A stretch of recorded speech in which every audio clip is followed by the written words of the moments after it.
oxaloacetate can be, so oxaloacetate can be converted into phosphoenolpyruvate, but it's also part of the citric acid cycle. And the thing with oxaloacetate is it can be, so we'll get to this point on this. Everything we talked about with glycolysis and gluconeogenesis in a eukaryote takes place in the eukaryotic cytoplasm. When we get into oxidative phosphorylation citric acid cycle, that's in eukaryotic mitochondria, so they're partitioned, which means the products need to get from one organ, from outside of an organelle into the organelle. Well, malate, so oxaloacetate can be converted to malate. Malate can be transported out. We'll talk about that in more detail. Oxaloacetate, which means oxaloacetate can be converted back in. So think of this as building a pool of oxaloacetate. So if you carboxylate pyruvate, what can happen? That can be pushed into, it can be converted to malate and pushed into, so I know I'm doing this backwards, into the mitochondrion and enables the citric acid cycle by using CO2. Or the citric acid cycle is making a lot of this, so you can also pump it out, like for gluconeogenesis. If you're needing to do gluconeogenesis and making glucose, that means energetic needs are met, which means the role of the citric acid cycle in fully oxidizing those carbons is less necessary because that's where the ATP is really being built. So now those intermediates, instead of, you're fighting against two different fronts here, right? The glucose concentration says we need more glucose, not less. So it needs to go that way. But the citric acid cycle says we need to use glucose, so it's going the opposite directions. But now they can both be pushed in the same direction by taking the products and partitioning them out. And we'll talk about what the role of this is in terms of balancing NADH in one compartment versus the other. But for gluconeogenesis, the catch is having that oxaloacetate allows it to then be converted to phosphoenolpyruvate, and PEP carboxykinase, which in talking to my colleague and good friend, Dr. Provost at the University of San Diego, who is part of the Androgenous Cures Consortium, showed one of his undergraduate students doing really very convincing, very good project in showing that the cytoplasmic valent dehydrogenase does form, seems to form, helps support the idea that it's forming a metabbolon, so there's even cytoplasmic image, with PEP carboxykinase, that they're interacting with each other in the cytoplasm, which means the OAA can be fed directly in to make phosphoenolpyruvate.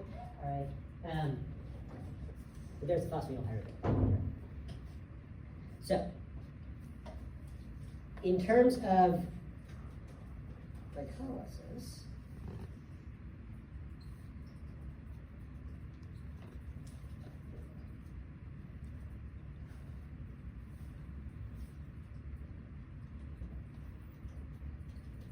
right?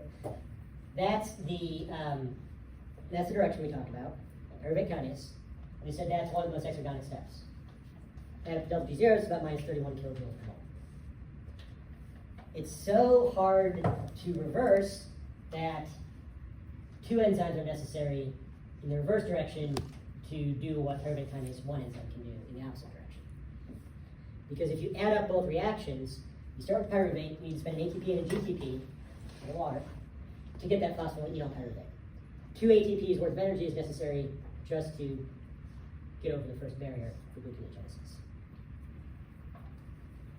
If you look at the delta G zeros, go back to, go faster, but if you go to the table from the previous chapter that shows, creatine phosphate, phosphoenolpyruvate, 1,3-bisphosphoglycerate, like the delta G's of all these different phosphorylated compounds, phosphoenolpyruvate on its own is about 60 kilojoules per mole, and ATP is about 30, right?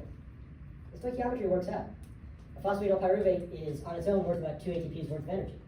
So you need to spend 2 ATPs to make it, right? With these two separate reactions.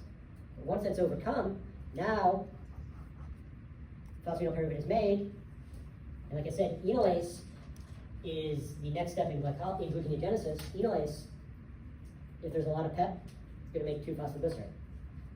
It doesn't, it's structurally able to go in either directions without a lot of detail, without a lot of problem. Now the other two bypass reactions are the ones with the ATP expenditures, right? PFK takes, so in glycolysis, fructose 6-phosphate.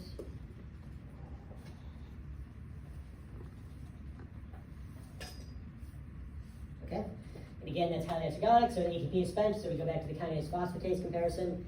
In gluconeogenesis, PFK is not a part of it. Fructose 1,6-bisphosphatase takes 1,6-bisphosphate, no ATP involved, goes back to fructose 6-phosphate. Fructose 6-phosphate can get isomerized, phosphoglucosimerase to glucose 6-phosphate. Take a guess on how hexokinase is bypassed.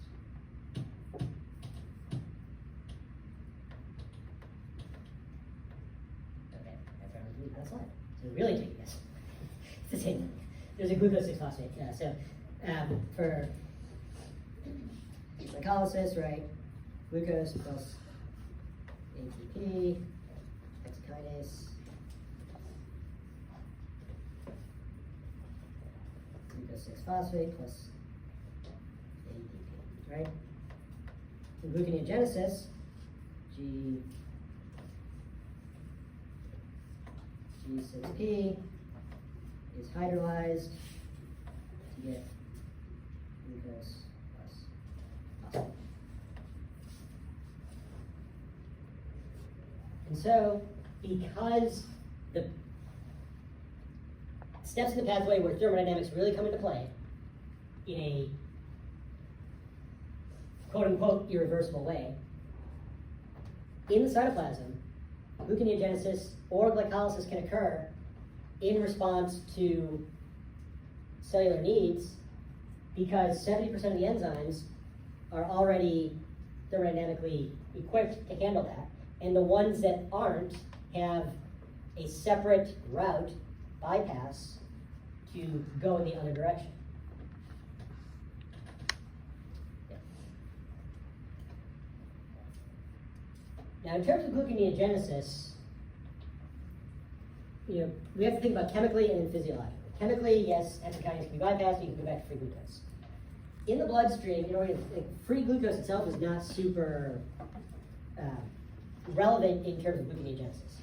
The real thing is glucose 6-phosphate, because glucose 6-phosphate can be used to generate, is the substrate for storing that glucose as glycogen, right? Because when you think about gluconeogenesis, what's the point? The point is an organism doesn't need to use up more glucose so it can store it. Organisms store glucose as glycogen. If it went all the way back to glucose, then it would just reset and could go forward again, right? And you just see this perpetual cycle. But in gluconeogenesis, right, once you get to glucose 6-phosphate, then it off-ramps completely into storage.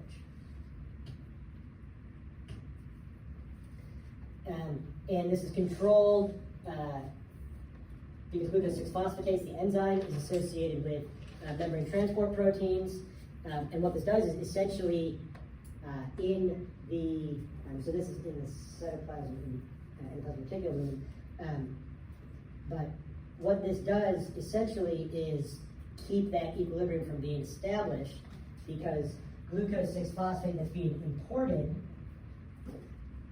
can then be dephosphorylated, and the phosphate and the glucose can be shoveled back out.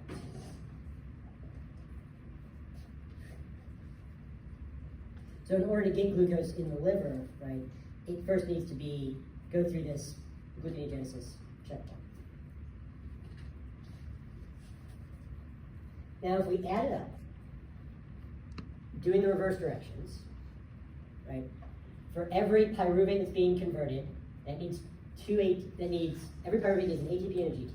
And GTPs are equivalent to ATPs from phosphate standpoint. So every pyruvate goes back, and so that's 4 ATP equivalents. And then there's also a substrate level phosphorylation event at phosphoglycerate kinase.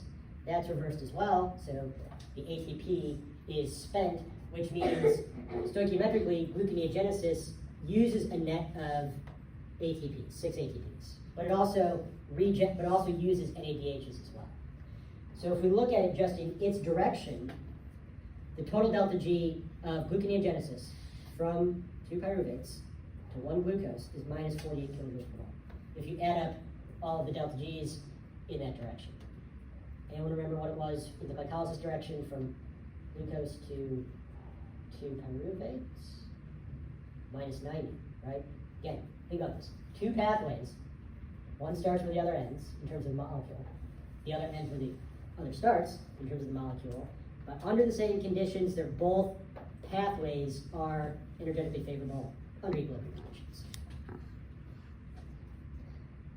Because if you just reverse glycolysis, you take that minus 90, plus 90. So here, don't worry a ton about the numbers, right? Because a lot of them are just from glycolysis and switched. But now we're looking at the gluconeogenesis direction. So at the top is our pyruvates, and in red are the reactions that are unique to gluconeogenesis and have those bypasses, right? So we have these two steps to get to phosphatidylpyruvate, and then enolase is there either way, so on and so forth, there and there. So we can, I'm going to go through all of that next time, but if we look at the pathways from one side, okay, the intervening regions are all shared. These are the unique components of each. Next class, we'll begin the next chapter.